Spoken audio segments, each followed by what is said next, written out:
We all understand the basic cycle: birth, life, death.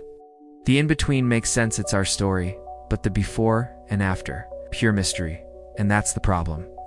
If we don't know where we started or where we're headed, how can we ever truly grasp why we're here at all? If we can't see where we're headed, or what we'll ultimately become, how can we be certain any of our actions truly matter?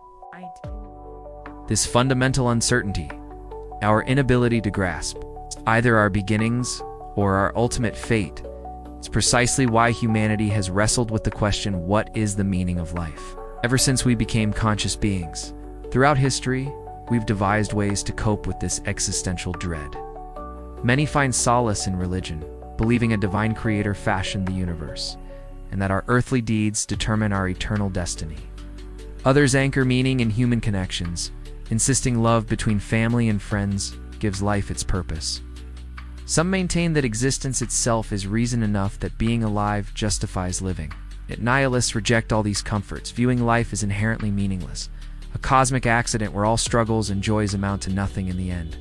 This philosophy of nothingness often emerges during life's transitions. When old beliefs fade but new convictions haven't yet taken root, it begins with a simple, devastating question: why?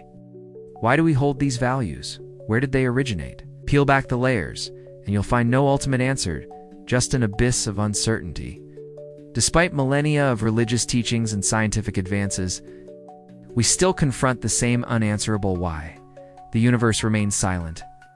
In the end, we're left with a choice: succumb to the void, or forge our own meaning in defiance of the silence. For the nihilist, this is where the journey ends, with the stark realization that there is no why, no grand answer, just emptiness. As Alan Watts starkly put it, life is merely a trip from the maternity ward to the crematorium. The term itself reveals this. Nihilism comes from the Latin nihil, meaning nothing, combined with ism, meaning ideology. It's quite literally the belief in nothing, though this definition alone doesn't fully capture its essence. Many mistakenly equate nihilism with pessimism, but they're fundamentally different. Pessimists see the world through a dark lens, convinced that evil will ultimately triumph over good.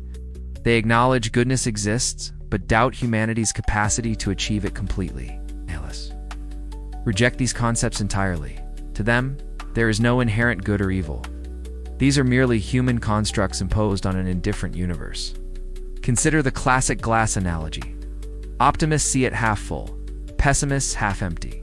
Nihilists, they'd ask why we're even looking at the glass in the first place. Full or empty, good or bad, none of it matters in the end. We're all destined for the same oblivion. While nihilism often gets lumped together with cynicism or apathy, these are distinct philosophies. The lines between them can be surprisingly blurry, making it harder than you might think to categorize where your own beliefs truly lie. Cynics view human nature through a lens of distrust. They're convinced every action stems from self-interest, dismissing the possibility of genuine altruism. While they deny humanity's goodness, they paradoxically maintain that good exists somewhere beyond human reach. Nihilists take this further, rejecting moral categories entirely. To them, concepts like good and evil are human inventions, labels we've slapped onto an indifferent universe. People aren't good or evil because these distinctions don't objectively exist. Apathy presents yet another perspective. The apathetic person might acknowledge life's potential meaning, they simply don't care to pursue it. Nihilism makes a more radical claim. There's no inherent meaning to discover in the first place. This leads to an intriguing paradox. If you truly believe in nothing, doesn't that belief itself become something? Suddenly, nihilism risks undermining its own core principle. What makes nihilism unique is its origins. It emerged from literature before being formalized in philosophy. Unlike more clearly defined schools of thought, nihilism evolved through varied interpretations, eventually branching into distinct types as thinkers wrestled with its implications. Nihilism manifests in several distinct forms, each challenging fundamental aspects of human society. Political nihilists argue that true progress requires the complete demolition of existing political, social, and religious structures. Only through this destruction can humanity advance. Ethical nihilism takes this further by rejecting any notion of absolute morality. In this view, Concepts of good and bad are merely social constructs that limit our fundamental freedom. Without these artificial constraints, we would be truly liberated to act as we please. The most widely recognized form is existential nihilism, the belief that life inherently lacks meaning or value. This is the version we've primarily explored. For nihilists, institutions like government, religion, and even shared moral codes represent unacceptable restrictions on individual liberty. This raises a profound question. If we can't do absolutely anything we desire, are we genuinely free? Or have we unconsciously shackled ourselves with invisible mental chains for reasons we don't fully understand? Late one night, I stumbled across a Reddit thread that stopped me cold. If you had to save your pet or a stranger, who would you choose? Unsurprisingly, most people picked their pet. But when someone fired back, "Why do you assume a human life matters more?" the room went silent. No one had a real answer. Oh, they danced around it, mumbling about inherent value or moral duty. But that simple why cut through it all. And that's exactly the nihilist point. If we can't justify the rules we live by, why cling to them at all? The truth, we're terrified.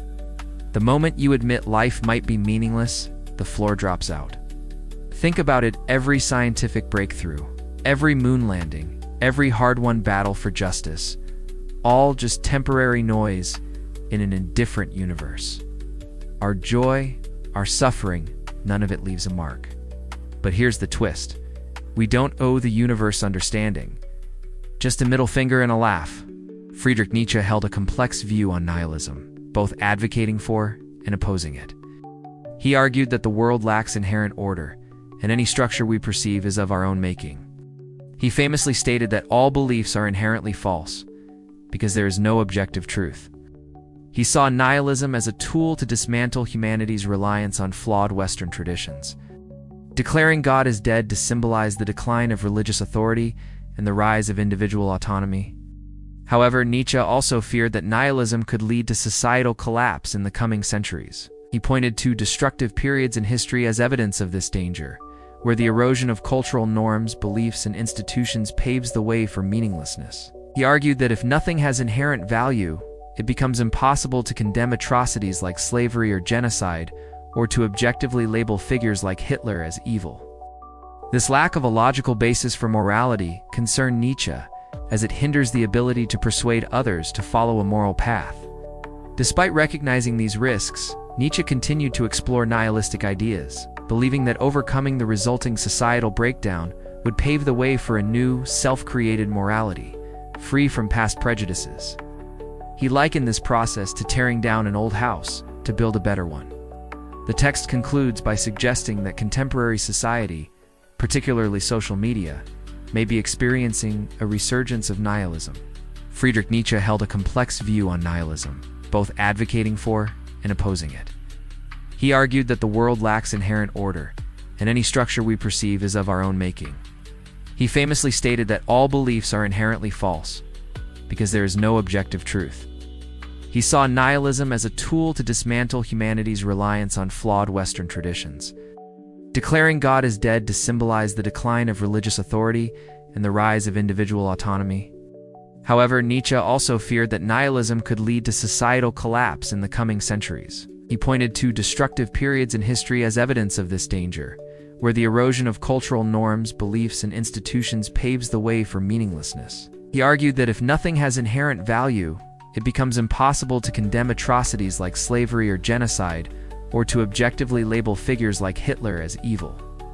This lack of a logical basis for morality concerned Nietzsche, as it hinders the ability to persuade others to follow a moral path. Despite recognizing these risks, Nietzsche continued to explore nihilistic ideas, believing that overcoming the resulting societal breakdown would pave the way for a new, self-created morality, free from past prejudices. He likened this process to tearing down an old house to build a better one. The text concludes by suggesting that contemporary society, particularly social media, may be experiencing a resurgence of nihilism. Look around, religion's moral monopoly is bankrupt. Traditions are being torched. People are rewriting the rules of right and wrong in real time, and every taboo now has die-hard defenders screaming, "Why not?" And honestly, they've got a point. Who gets to decide? humanity keeps nudging the boundaries until one day, wrong won't even be a coherent concept. Shakespeare nailed it. Life's just a frantic puppet show, all noise, no encore. So if the universe is truly indifferent, here's the move. Stop measuring the damn glass. Smash it. Drink straight from the fire hose of existence until you're good and soaked. Because when you strip everything away, existence itself is justification enough. This one fleeting life hour, only confirmed shot at reality's hours to shape however we choose.